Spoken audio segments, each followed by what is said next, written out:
அஸ்ஸலாமு அலைக்கும் சுவை விரும்பிகள். முருங்கைக்காய் சொதி செய்ய போறோம். முருங்கைக்காய கட் பண்ணி நடுவுல பாதி வரைக்கும் கீறல் போட்டு நல்லா கழுவிட்டு எடுத்து வச்சுக்கோங்க. ஒரு மண் சட்டி அடுப்புல வச்சு சூடானதும் தேங்காய் எண்ணெய் சேர்த்துக்கோங்க. பிறகு கடுகு உளுந்து நறுக்கி வச்சிருக்கிற பெரிய வெங்காயம் போட்டு நல்லா வதக்குங்க. 1 டேபிள் ஸ்பூன் இஞ்சி பூண்டு விழுது சேர்த்து அதையும் நல்லா வதக்குங்க.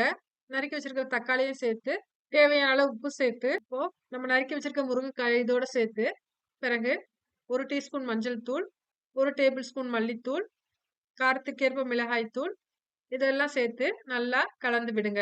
கடைசியா 1 டீஸ்பூன் கரம் மசாலா சேர்த்து அதையும் நல்லா கலந்து விடுங்க. மசாலா முருங்கைக்காயோட நல்லா பிரண்டு வரட்டும். கொஞ்சமா தண்ணி சேர்த்து வேக வைங்க.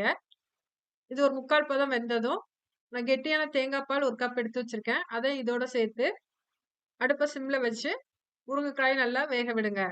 காய் வெந்ததும் கொத்தமல்லி இலைகள போட்டு ஸ்டவ் ஆஃப் பண்ணிக்கோங்க.